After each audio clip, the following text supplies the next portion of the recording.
All right, Denny, so here's where we're starting today.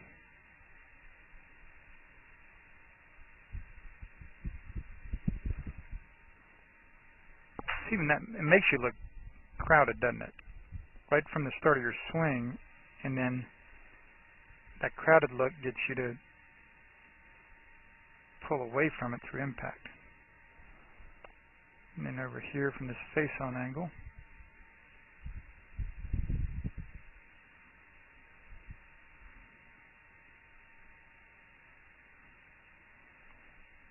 again, that face is real open. And the sensation that you're pulling away from the ball through impact with your head and upper body. And again, saw like on your toes through impact, and your head was way out in front of where it started, then you're pulling back away from it, kind of back toward your heels with your head, but your weight is obviously up there on your toes.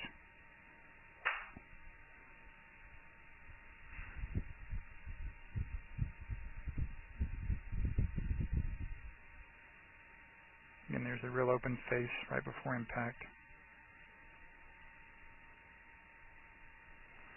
And so, this is you feeling like you're lifting your head up on the backswing. That's pretty sweet. Very first practice swing. And then with the ball there.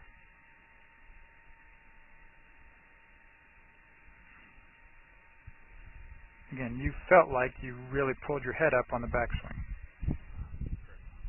even though the head's gone down. Yep. And again, you got it fat, but because it was better, you got a little more toward the sweet spot there. And then again, this is you feeling like you're really pulling away from it on the backswing.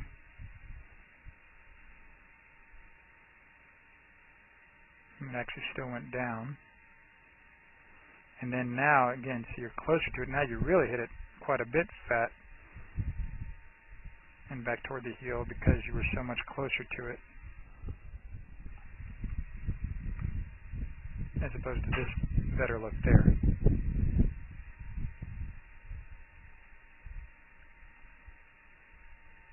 On the new blue.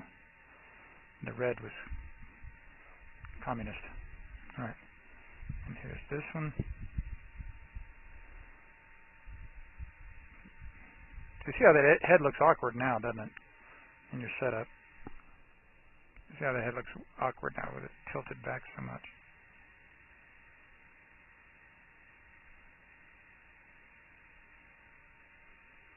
And this is when I started saying, you're doing well at the start of the backswing, but right at the end of your backswing, you're still letting your head go down, which, again, is going to make it too easy to get that heel of the club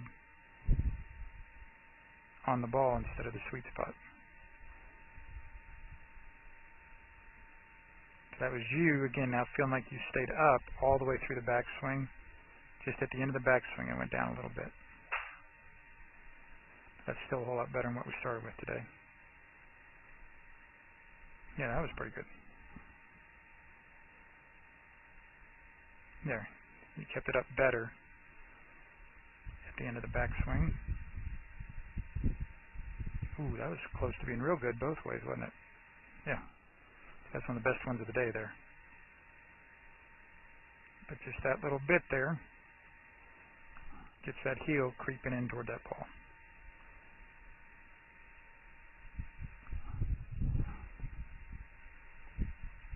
And here is when I started asking you to let that head go down, point your eyes at the ball better. That was bad there, wasn't it? That was one of the worst ones. Yeah, and then way back toward the heel there, and you just happened to get the face square and catch it away from the heel. Yeah, and that's how they started looking better. I don't mind that head up there a bit, but again, and this is where I said, even on the downswing, you need to feel up. You don't want to feel anything down at any point, because I think a couple swings after this is when you went down a lot more. I see, at least there you're getting it away from the heel, more toward the sweet spot. think this might be the one where you went up and then down real hard. Yeah. Yep.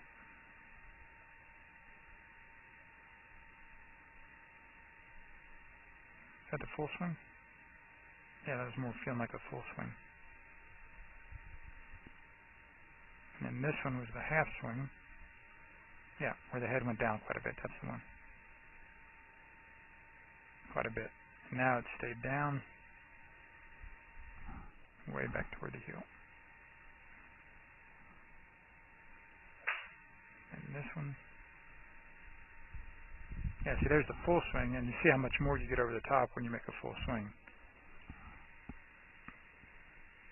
The head was nice here. I like that, I like that, I like that, but I don't like that. And that's, again, feel up all throughout the swing. Don't feel any down stuff with your upper body.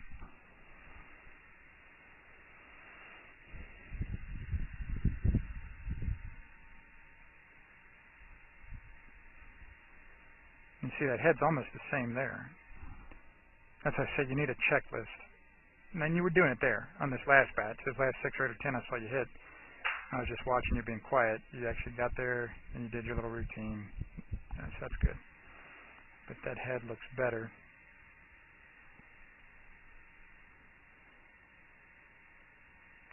Right there and right there. Right there. And again, that's what you're going to see for the tour players. You see how their head looks better there. More straight in line with your back instead of kinked up like that. And that's what you're going to see for the tour players. You know, they're going to be looking down at the ball more.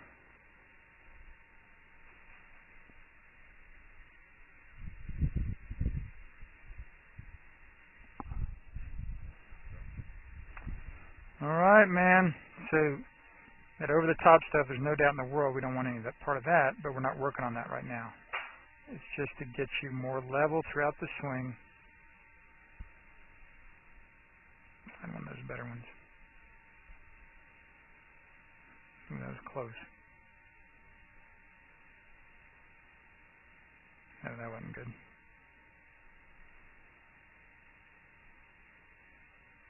It wasn't too bad. I think here's the best looking one today. Right here. Nope, it's one before that. Yeah, that's the best looking one right there. Relative to that head staying level. Oh yeah, I know. There are a million good things going on there, buddy. Feet were on the ground, all kinds of good things, absolutely. This is Joel Suggs. I sure enjoyed meeting you down at the Cincinnati Golf Show this weekend and showing you your swing on the 2D equipment that I have. And so I want to take about 2 or 3 minutes to just show you around Meadowlink. This is the studio I use in the winter for all my students. You see there's the down-the-line camera angle for our 2D equipment. And then we have the face-on camera angle also. And then what we also have here is 3D equipment to where I can show you your swing from 6 different camera angles with this 3D equipment. And we can get your swing from down to the 1/120th of a second in terms of exactly what your hips, shoulders, and hands are doing in the swing. And then also, I have the most realistic hitting curve I've ever seen from puttersedge.com. So when you hit your full shots, it feels as realistic as possible. And then I have 3 different green speeds for you to practice your putting. 9.5 on the step meter, 10.5 on the step meter, and 12.5 on the step meter. That's benefited my students tremendously. And then also I have a lot of learning aids like this Smart Stick. You can see the rest of those learning aids over here in my bag that we can work on to help you learn the certain fields in the golf swing that you and I both want. And then also I help my students a lot with their equipment through the winter. This is a frequency analyzer where we twang your club and it gives us a reading here. And then also we plot your whole set, each club on these lines to see if the set is really matched or not. Quite often they aren't, and it helps my students tremendously when they find out what clubs are the offending clubs. Then if we get tired of being indoors and we want to go outdoors and hit some, we can do that. It's my daughter. Ellie, good to see you. I haven't seen her in weeks. No wonder you've been gone, Nellie. You've been out here playing in the snow all this time. But this is our natural turf area. This is closed until April, as you can see. But it's a fantastic area where we can step outside and hit some balls and get some real ball flight. Or, if we get pretty satisfied that things are looking better on the video here, we're kind of cooped up inside and want to go outside, we can step on out and hit balls and see real ball flight for about 5 or 10 or 15 minutes, however long you and I can stand the cold, out into the air, and we see them land at these different flags. I have a yardage book for this driving range. It's the first one I've ever seen in my life where we know exactly what it is with the front, back, and middle of each green. And again, the covered area here is heated, so we stay out there for about 5, 10, 15 minutes, like I said. It enables us to see some ball flight, and then we get satisfied that things are looking the way we want, and we can come back inside, take off our coat, and look again at the video equipment to see how your swing's looking, to make sure that you understand it.